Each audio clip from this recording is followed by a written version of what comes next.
वफाकी वज़ीर इत्तलात फवाद चौधरी कहते हैं कि कालअदम TTP के साथ मुज़ाकरात पर रियासत का मौक़िफ़ साफ़ है कि जो पाकिस्तान के आइन और कानून को मान कर चलेगा तो हम साथ चलेंगे, वरना पहले भी लड़े हैं, अब भी लड़ लेंगे।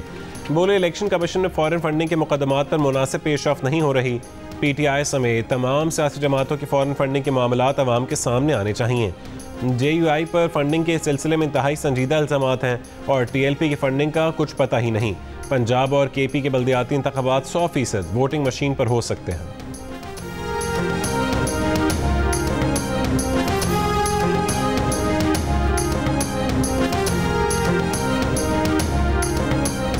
आज तक फॉरेन फंडिंग का हिसाब नहीं दिया। इलेक्शन कमीशन में PTI ने दर्जनों अकाउंट चोरी किए जिनका हिसाब नहीं दिया। आज भी 3.25 साल हो गए, चौथा साल आ गया है, मैं NRO नहीं दूंगा। वो भी तेरे को NRO मंगदा कौन है? तू किनू NRO दे सकना है? पाकिस्तान के गरीब अवाम NRO नहीं, सस्ती बिजली, रोजगार और जीने का हक मांग रहे हैं। मुस्लिम लीग नून के रहनुमा एहसन इकबाल का नारोवाल में वर्कर्स कन्वेंशन से खिताब। कहा, महंगाई जहां मर्जी चली जाए, इमरान खान कहते हैं कि NRO नहीं देंगे। दूसरों पर तनकीद करने वाले ने आज तक फॉरेन फंडिंग के इसका हिसाब तो दिया नहीं। दूसरों से रसीदें मांगने वाला अपने तोहफों की रसीदें देने को तैयार नहीं।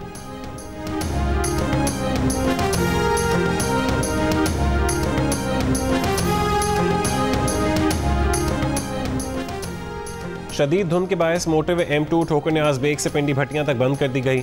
मोटरवे M1 रशकई से पेशावर और सवाबी से बुरहान तक बंद। महकमा मौसमियात के मुताबिक पंजाब के मैदानी इलाकों में सुबह और रात के औकात में स्मॉग और हल्की धुंध छाए रहने की तवक्को है। दुनिया के आलूदा तरीन शहरों में अब से कुछ देर पहले लाहौर फिर पहले नंबर पर। एयर क्वालिटी इंडेक्स के मुताबिक पाकिस्तान में गुजरांवाला का दूसरा, भावलपुर का तीसरा, मुरीदके का चौथा, रावलपिंडी का 5वां, इस्लामाबाद का 6वां और कराची का 7वां नंबर है।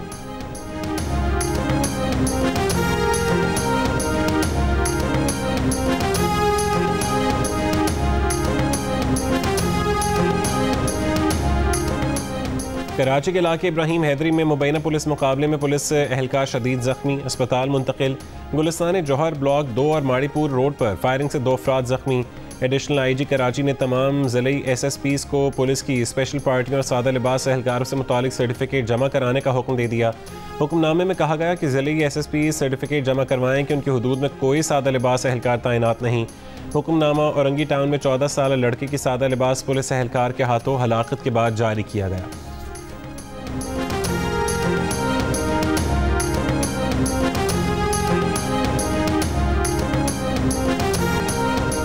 इस्लामाबाद से कराची आने वाली PIA की परवाज़ PK 301 ने टेक ऑफ किया तो खराबी की वजह से 20 मिनट बाद इमरजेंसी लैंडिंग करना पड़ गई। 2 से 5 बजे तक 3 बार जहाज़ को स्टार्ट किया गया। हर बार गड़गड़ाहट की आवाज़ों से मुसाफिर खौफजदा हो गए। मुसाफिरों के एहतजाज के बाद जहाज़ का दरवाज़ा खोला गया तो 168 मुसाफिरों में से 162 ने वापस जहाज़ में बैठने से इनकार कर दिया। परवाज़ 6 मुसाफिरों को लेकर 10 घंटों की ताख़ीर से कराची पहुंची तो मुसाफिरों का सामान इस्लामाबाद ही छोड़ा।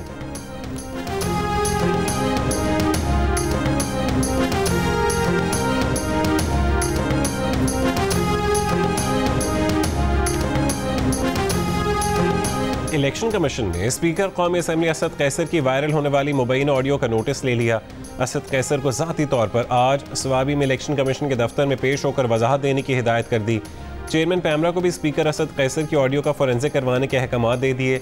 सोशल मीडिया पर वायरल ऑडियो में स्पीकर कौमी असम्बली असद कैसर मुबैना तौर पर कारकुनों को तरक्याती मनसूबों का लालच दे रहे हैं।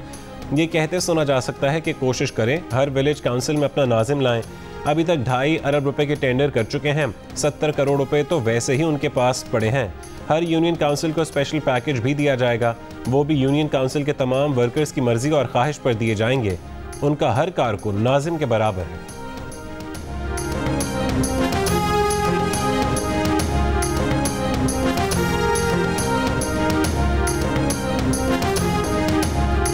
वज़ीर आला सिंध मुराद अली शाह ने अपोजिशन को फिर जाहिल कह दिया। कहा, यह सिर्फ अफरा तफरी और गालम गलोच करते हैं क्योंकि गालम गलोच पर इन्हें शाबाश मिलती है।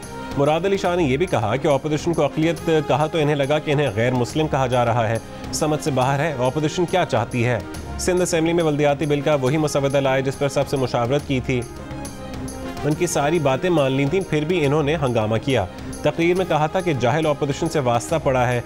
बिल्कुल सही कहा था। वो सूबे के वज़ीर आला हैं, सहवन के नहीं।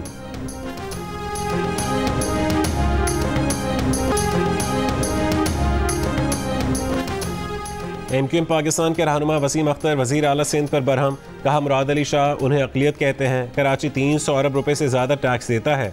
वज़ीर आला को कुछ करना होता तो लाड़काना और नवाब शाह आज बने होते। वफाकी वज़ीर असद उमर ने कहा कि सिंध के लिए फैसले का वक्त आ गया है। अब कराची अपने हक़ का इंतज़ार नहीं करेगा, किसी से भीख नहीं मांगेगा।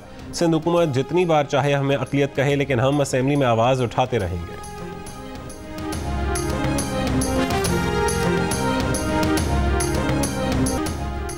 वज़ीर इत्तलात सिंध सईद गनी ने कहा है कि वज़ीर आला सिंध जाहिलों को जाहिल न कहें तो और क्या कहें। असद उमर यहाँ बुकरात बनकर आते हैं, वो मिट्टू पोत की तरह बोलते हैं। इमरान खान के इत्तेहादी भी उन पर मज़ीद एतबार करने को तैयार नहीं। खुद को कराची का ठेकेदार समझने वाली MQM ने मरदमशुमारी पर मुजरमाना खामोशी इख्तियार की।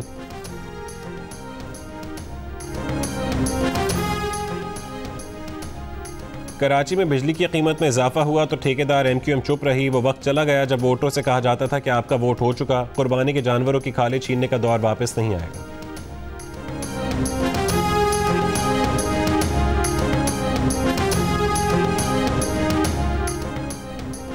वज़ीर आज़म इमरान खान ने गवादर के माहीगीरों के मुतालबात का नोटिस ले लिया। एक बयान में कहा कि समंदरी ट्रॉलर्स के जरिए गैर कानूनी माहीगीरी के खिलाफ सख्त एक्शन लिया जाएगा। वो वज़ीर आला बलूचिस्तान से भी बात करेंगे। गवादर को हक दो तहरीक का पोर्ट रोड पर मुतालबात के हक में धरना 29वें रोज़ में दाखिल। गवादर को हक दो तहरीक के सरबरा मौलाना हिदायतुर रहमान बलोच कहते हैं कि वज़ीर आज़म ने नोटिस लिया है तो अमल दरामद की तवक्को भी है।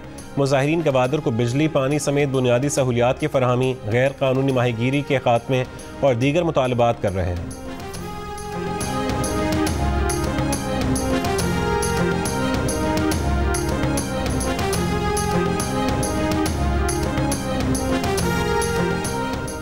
पाकिस्तान और वेस्ट इंडीज़ के दरमियान पहला T20 मैच आज नेशनल स्टेडियम कराची में खेला जाएगा। नेशनल स्टेडियम में दोनों टीमों की 3 घंटे भरपूर प्रैक्टिस। कोरोना के बाद पहली बार पाकिस्तान में स्टेडियम की मुकम्मल गुंजाइश के मुताबिक तमाशाइयों को स्टेडियम आने की इजाज़त। मैच शाम 6 बजे शुरू होगा।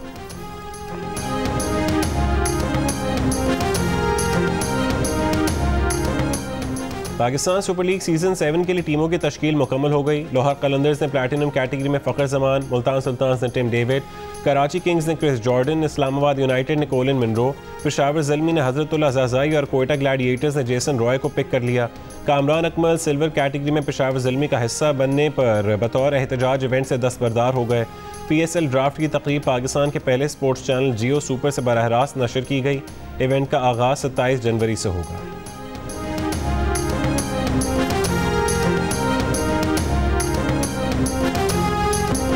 के रहनुमा मरीम नवाज के बेटे जुनैद सफदर की शादी की तकरीबात जारी। मरीम नवाज बेटे की मेहंदी लाईं, गाना भी गुनगुनाया। कुछ दिन पहले भी शादी की तकरीब में मरीम नवाज ने गाना गाया।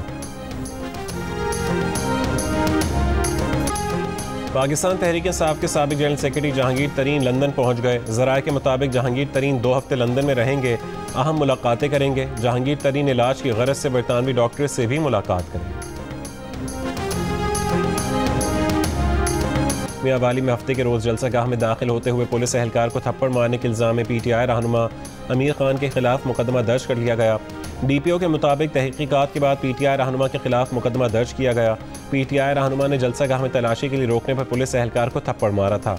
अमीर खान का कहना है कि मुकदमा सियासी तौर पर दर्ज किया गया।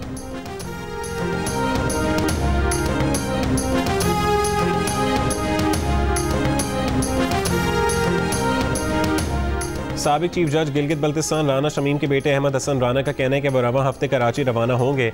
लंदन में गुफ्तगू में कहा कि मुस्तकबिल में सियासत करेंगे। सियासी जमात का नाम शान पाकिस्तान है। तहरीक इंसाफ या मुस्लिम लीग नून का हिस्सा नहीं बनेंगे। दौरे लंदन में नवाज शरीफ या शरीफ खानदान से राबता नहीं हुआ।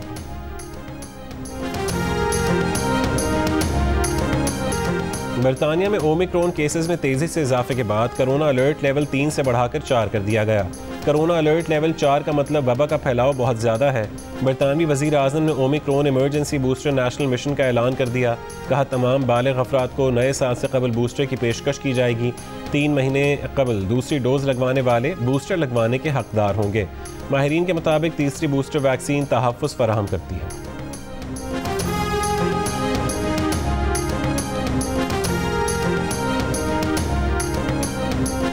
छह अमरीकी रियासतों में तूफ़ानी बगोलों से तबाही के बाद बहाली का मिशन जारी।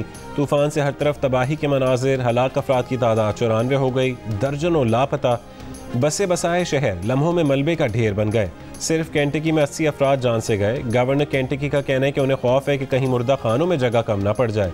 कई रियासतों में 5 लाख से ज़्यादा घरों को बिजली की फरहमी मुनक़ता।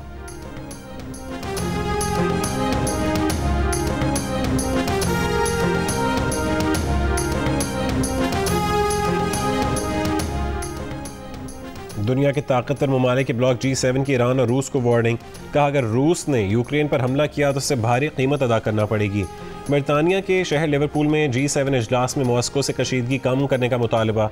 बरतानवी वज़ीर ख़ारजा ने कहा है कि ईरान के लिए मुज़ाकरात के मेज़ पर आने का आखिरी मौका है। ईरान के पास अब भी वक्त है कि वह मुज़ाकरात के लिए आए और डील पर इत्तफाक करे। ईरान की यूरोपीय ममालिक पर तनकीद। कहा यूरोपीय ममालिक मुज़ाकरात में तामीरी तजावीज़ देने में नाकाम रहे। फ़रीक़ैन ने ईरान पर पाबंदियों से मुताल्लिक़ इख्तिलाफ़ात को हल करने के लिए कोई इक़दाम नहीं किया। इसराइल ने अपनी फ़ौज को ईरान पर हमले की तैयारी का हुक्म दे दिया। अमरीकी वज़ीर दिफ़ा को ईरान पर हमले की तारीख से आगाह कर दिया। इसराइली मीडिया का दावा है कि इसराइली वज़ीर दिफ़ा ने कहा है कि ईरान पर फ़ौजी दबाव बढ़ाने की ज़रूरत है। ईरान ने भी खबरदार कर दिया कि जहरियत करने वालों को भारी कीमत चुकाना पड़ेगी। इसराइली वज़ीर आज़म नफ्ताली बेनेट अबू धाबी पहुँच गए। अमाराती वज़ीर ख़ारजा शेख अब्दुल्ला बिन ज़ायद अल नयान ने इसराइली वज़ीर आज़म का इस्तकबाल किया। इसराइली वज़ीर आज़म आज अबू धाबी के वली अहद मोहम्मद बिन ज़ायद अल नयान से मुलाकात करेंगे। इसराइल UAE ताल्लुकात कायम होने के बाद इसराइली वज़ीर आज़म का अमारात का ये पहला सरकारी दौरा है। अमरीका की मुआवनत से इसराइल मुत्तहिदा अरब अमारात सफ़ारती ताल्लुकात गुज़िश्ता बरस कायम हुए थे।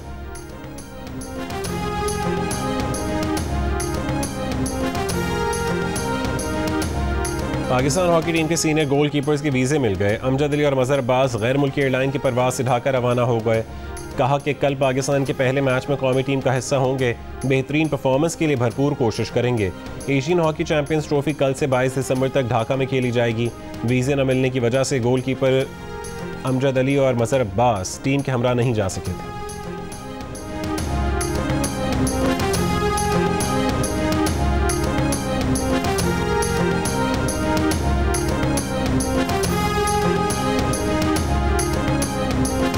कराची में होने वाली आलमी उर्दू कॉन्फ्रेंस में उर्दू तनकीद, मुअस्सर मंजरनामा, उर्दू गज़ल, नई तश्कीलात के मौजू पर सेशन हुए। पाकिस्तानी मईशत के 75 साल और असरी एजेंडा भी कॉन्फ्रेंस का मौजू। पश्तो ज़बान और अदब के 75 साल पर भी गुफ्तगू की गई। सिंधी अदब व समाज के 75 साल पर भी सेशन रखा गया। इख्तितामी सेशन में क्लासिकल रक्स और कवाली पेश।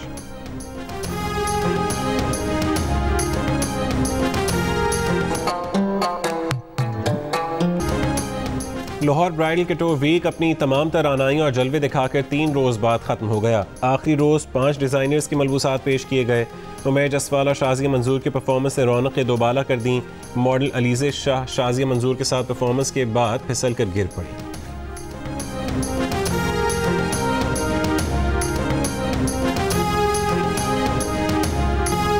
जियो टीवी के मशहूर ज़माना ब्लॉकबस्टर ड्रामा सीरियल खाने की जोड़ी एक बार फिर स्क्रीन पर जलवागर हो गई। 7 स्काई एंटरटेनमेंट की ड्रामा सीरियल ए मुश्क खाक देखिए 13 दिसंबर से हर पीर और मंगल की रात 8 बजे सिर्फ जियो टीवी पर।